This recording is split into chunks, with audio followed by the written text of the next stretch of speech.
कमरे में फैली खामोशी सिर्फ मशीन की घरघराहट से टूट रही थी। माहीन ने एक लंबी सांस ली और अपने सामने फैले हुए खाकों को देखा। बाहर बारिश की हल्की बूंदाबांदी शुरू हो चुकी थी, जिसकी भीनी भीनी खुशबू मिट्टी से उठकर उसके दरीचे तक आ रही थी। माहीन के लिए कपड़ा सिर्फ एक मटेरियल नहीं था, बल्कि एक कैनवस था जिस पर वो अपनी दास्तानें रकम करना चाहती थी। वो चाहती थी कि इसके डिज़ाइन करदा लिबास सिर्फ जिस्म को ना ढांपें, बल्कि पहनने वाले की शख्सियत का आईना बन जाएं। इसकी मेज़ पर मौजूद सूती धागे और कुदरती रंगों के नमूने इसकी मुनफरिद सोच की अक्कासी कर रहे थे। माहीन, अभी तक लाइट जल रही है? उम्मी ने कमरे के दरवाजे पर दस्तक देते हुए पूछा। बेटा, थोड़ा आराम भी कर लिया करो। कल तुम्हें इस नए प्रोजेक्ट की मीटिंग के लिए भी जाना है। माहीन ने मुस्कुराते हुए सर हिलाया। वो जानती थी कि ये मीटिंग इसके करियर का रुख बदल सकती है। एक तरफ एक बड़ा ब्रांड था जो इसे दौलत और शोहरत दे सकता था, और दूसरी तरफ इसका वो अधूरा ख्वाब, एक ऐसा फैशन हाउस जहां सिर्फ हाथ से बने कपड़े और पुरानी रवायात को जिंदा किया जाए। वो अब एक ऐसे मोड़ पर थी जहां इसे ये फैसला करना था कि वो भीड़ का हिस्सा बनेगी, अपनी एक अलग पहचान बनाएगी। शहर के सबसे बड़े डिज़ाइन स्टूडियो का कॉन्फ्रेंस हॉल शीशे की दीवारों और महंगी रोशनियों से जगमगा रहा था। माहीन अपने हाथ में थामे पोर्टफोलियो को मजबूती से पकड़े हुए थी, जहां इसके बनाए हुए खाके इसकी खामोश मेहनत के गवाह थे। सामने बैठे हुए पैनल के सरबराह मिस्टर दानियाल ने इसके डिज़ाइंस पर एक सरसरी नज़र डाली और बोले, माहीन, तुम्हारा काम अच्छा है, फिनसटक है, लेकिन हमें मास मार्केट चाहिए। हमें वो चाहिए जो फौरन बिक जाए। ये जो तुम हैंडमेड फैब्रिक और सुस्त रिवायती तरीकों की बात कर रही हो, इसमें वक्त बहुत ज़ाय होता है। अगर तुम हमारे साथ काम करना चाहती हो तो तुम्हें अपनी ये सस्टेनेबल सोच पीछे छोड़नी होगी। माहीन के दिल की धड़कन तेज हो गई। इसे वो लम्हा याद आया जब इसने अहद किया था कि वो कभी भी अपने फिंग की रूह का सौदा नहीं करेगी। सर, फैशन सिर्फ पहनने का नाम नहीं है, ये एक एहसास है, माहीन ने धीमी मगर पर एतमाद आवाज़ में कहा। अगर हम अपनी रवायात और ज़मीन का ख्याल नहीं रखेंगे तो ये लिबास सिर्फ बेजान कपड़े रह जाएंगे। कमरे में एक लम्हे के लिए सन्नाटा छा गया। दानियाल ने इसे अजीब नज़रों से देखा, जैसे वो किसी दूसरी दुनिया की मखलूक हो। ठीक है, तुम्हारे पास कल तक का वक्त है। तो हमारे तरीक़े से चुल्लू, अब फिर अपनी इस छोटी सी दुनिया में वापस चली जाओ। माहीन स्टूडियो से बाहर निकल आई। सड़क पर चलते हुए इसे महसूस हुआ कि इसका रास्ता कितना कठिन है। इसी वक्त उसके फ़ोन पर एक अनजान नंबर से पैगाम मौसूल हुआ। मैंने तुम्हारे थी ट्रैवल डिज़ाइंस देखे हैं। क्या तुम एक ऐसे प्रोजेक्ट का हिस्सा बनना चाहोगी जहां कपड़े नहीं बल्कि कहानियां पहनी जाती हैं? माहीन के कदम वहीं रुक गए। ये पैगाम किसका था? क्या ये वही मौका था जिसका वो इंतज़ार कर रही थी? माहीन ने एक लंबी सांस ली और मोबाइल की स्क्रीन पर चमकते इस पैगाम को बार बार पढ़ा। उसके दिल ने जोर से दस्तक दी। ये वही रास्ता था जिसकी तलाश में इसने अपनी कई रातें जाग कर गुजारी थीं।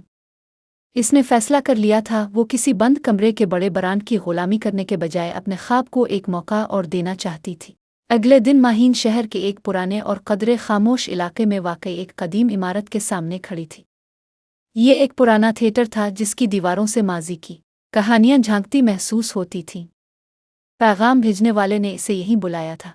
जैसे ही वो अंदर दाखिल हुई, इसे रंगों, कपड़ों और पुराने मलबूसात की एक अलग ही खुशबू आई। वहाँ हर तरफ रेशम, मखमल और हाथ से बने हुए भारी काम वाले लिबास बिखरे पड़े थे। खुश आमदीद माहीन, एक भारी मगर पुरवकार आवाज़ गूंजी। सामने एक मुअम्मर खातून खड़ी थीं जिनकी आंखों में गहरी चमक थी। वो इस शहर की मशहूर मलबूसात साज, कॉस्ट्यूम डिज़ाइनर बेगम ज़हरा थीं। मैंने तुम्हारे वो डिज़ाइंस देखे हैं जिनमें तुमने कहानियों को बनने की कोशिश की है। आजकल के दौर में लोग सिर्फ फैशन बेचते हैं, लेकिन मुझे किरदार चाहिए। बेगम ज़हरा ने एक पुराने गाउन की तरफ इशारा करते हुए कहा। हम एक बहुत बड़े स्टेज ड्रामे पर काम कर रहे हैं जो हमारी तारीख और लोक दास्तानों पर मबनी है। मुझे एक ऐसा डिज़ाइनर चाहिए जो रोज़मर्रा के पहनावे और ख़याली दुनिया के दरमियान एक पिल बना सके। माहीन की आंखें चमक उठीं। जी बिल्कुल, मैं यही तो करना चाहती हूँ। मैं चाहती हूँ कि लिबास बोलता हुआ महसूस हो। लेकिन याद रखना, बेगम ज़हरा का लहजा संजीदा हुआ, यहाँ काम बहुत मुश्किल है। तुम्हें खाकों से निकलकर खुद ज़मीन पर बैठकर उन कारीगरों के साथ काम करना होगा जो दम तोड़ती हुई सनतों को बचाए हुए हैं। क्या तुम तैयार हो? माहीन ने बगैर किसी हिचकिचाहट के सर हिलाया। इसे लग रहा था कि इसकी मेहनत अब रंग लाने वाली है।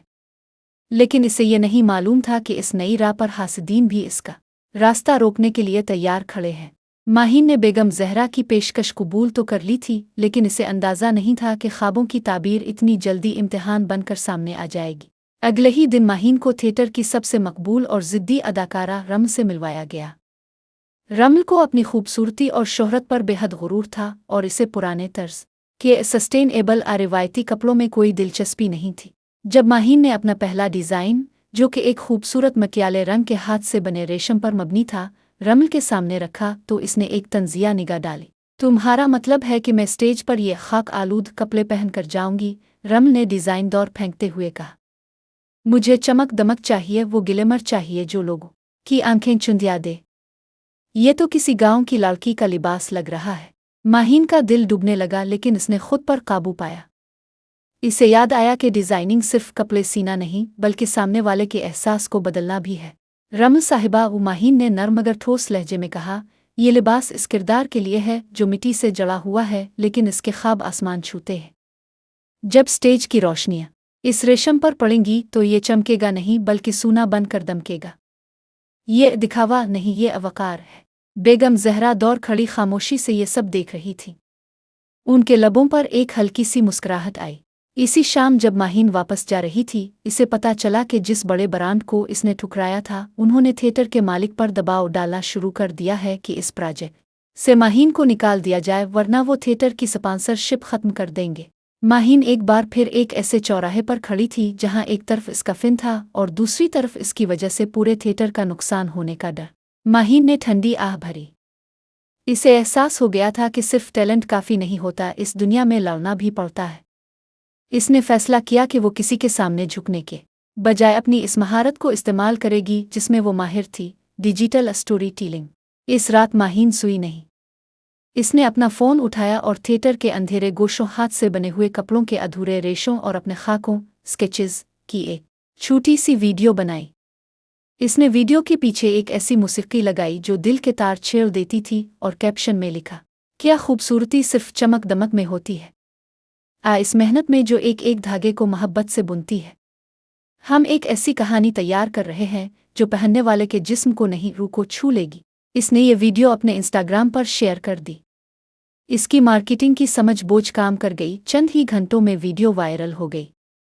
लोग इस पुरस्कार प्रोजेक्ट के बारे में जानने के लिए बेचैन हो गए।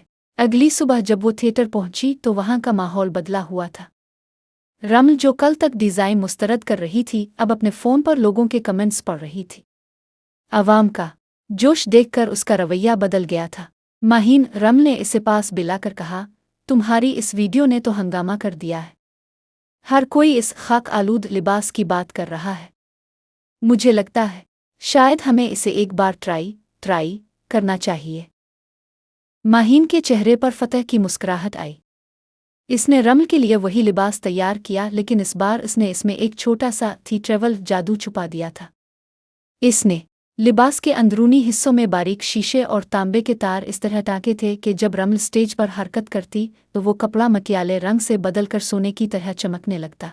लेकिन खुशी अभी अधूरी थी। थिएटर के मालिक के कमरे से ऊंची आवाज़ें आ रही थीं। वो बड़ा ब्रांड अब भी स्पॉन्सरशिप खत्म करने की धमकियां दे रहा था। बेगम ज़हरा बाहर आईं और माहीन का हाथ थाम कर बोले, बेटा, तुम्हारे फिन ने लोगों के दिल तो जीत लिए, लेकिन क्या तुम इस बड़े तूफान का मुकाबला कर पाओगी जो तुम्हारा करियर ख़त्म करने पर तला हुआ है? माहीन ने एतमाद से जवाब दिया, मेरा करियर वो ब्रांड नहीं बनाता, मेरा काम बनाता है। अगर वो स्पॉन्सरशिप वापस लेते हैं तो हम अपने दम पर इस ड्रामे को कामयाब करेंगे। माहीन की हिम्मत देखकर बेगम ज़ोहरा की आंखों में एक अजीब सी चमक आ गई। उन्होंने फैसला कर लिया था कि वो इस लड़की के हुनर को ज़ाय नहीं होने देंगी। ड्रामे की इफ्तिताही रात आन पहुंची। थिएटर के बाहर लोगों का हुजूम था, जिसकी बड़ी वजह माहीन की वो वायरल वीडियोस थी। लेकिन स्पर्धा सूरत हाल कशीदा थी। बड़े ब्रांड का मालिक ज़ोहेब खुद वहां मौजूद था और उसकी कोशिश थी कि किसी तरह शो शुरू होने से पहले ही कोई बड़ा हंगामा खड़ा कर दिया जाए। लाइट्स चेक करो, म्यूजिक तैयार है। माहीन भाग भाग कर आखिरी मिनट की तैयारियां देख रही थी। अचानक बैक स्टेज पर शोर मचा। माहीन वहां पहुंची तो देखा कि रमल का वही मरकजी लिबास जिसे माहीन ने बड़ी मेहनत से तैयार किया था, किसी ने बुरी तरह फाड़ दिया था। रमल सोफे पर बैठी रो रही थी। मैंने कहा था ना, ये सब फजूल है, अब मैं स्टेज पर क्या पहनकर जाऊंगी। रमल चलाई। माहीन का दिल डूबने लगा। इसके पास वक्त नहीं था और ना ही कोई दूसरा लिबास। इसे दूर खड़े ज़ुहैब के चेहरे पर एक जहरीली मुस्कुराहट नजर आई। वो समझ गई कि ये इसी की चाल है, लेकिन माहीन ने हिम्मत नहीं हारी। इसने फौरन अपना हंगामी किट उठाया। उसके पास कुछ पुरानी हाथ से कड़े हुए टुकड़े और वही आरती फैब्रिक के नमूने थे जो इसने पोर्टफोलियो के लिए रखे थे। रमल, मुझ पर भरोसा करो, माहीन ने कहा और सुई धागा उठा लिया। इसने फटे हुए हिस्से को छुपाने के बजाय इसे एक नया डिज़ाइन दे दिया। इसने इस पर रेशमी धागों और मोतियों से ऐसी क्राफ्टिंग की कि वो लिबास पहले से भी ज्यादा थाई ट्रेवल और कीमती लगने लगा। ये एक इस्म-बिल्ड आर्ट बन गया था। जब स्टेज की रोशनियां जलें और रमल इस लिबास में बाहर निकली तो पूरा हाल तालियों से गूंज उठा। वो लिबास सिर्फ एक कपड़ा नहीं था, बल्कि एक जख्मी परिंदे की उड़ान की कहानी बयान कर रहा था। शो के खत्म होते ही लोगों ने खड़े होकर दाद दी। ज़ुहैब की शिकस्त वाज़ेह थी। वो खामोशी से वहां से निकलने लगा, लेकिन माहीन ने इसे रोक लिया। मिस्टर ज़ुहैब, माहीन ने मुस्कुराते हुए कहा, अपने कपड़ा फाड़कर सोचा था कि कहानी खत्म हो जाएगी, लेकिन अब भूल गए कि एक डिज़ाइनर टूटे हुए धागों से भी नई तस्वीर बनाना जानता है। इस रात माहीन को न सिर्फ शोहरत मिली, बल्कि इसे एक बैन अल-अक़वामी फैशन मैगज़ीन की तरफ से कॉल आई। इसका वो ख्वाब जो डेली वेयर और थिएटर के दरमियान पिल बनाना था, हकीकत बनने वाला था। कुछ महीनों बाद माहीन अपने ज़ाती स्टूडियो की बालकोनी में खड़ी थी। इसके ब्रांड का नाम वो अब हर जुबान पर था। इसने साबित कर दिया था कि सच्चाई और मेहनत से बनाए गए डिज़ाइन कभी पुराने नहीं होते। इसने अपने फ़ोन पर एक नई वीडियो अपलोड की जिसका कैप्शन था, कपड़े बदन ढांपने के लिए होते हैं, लेकिन डिज़ाइन रूह को आवाज़ देने के लिए। माहीन की कहानी अभी ख़त्म नहीं हुई थी, ये तो बस एक नए बाब का आगाज़ था।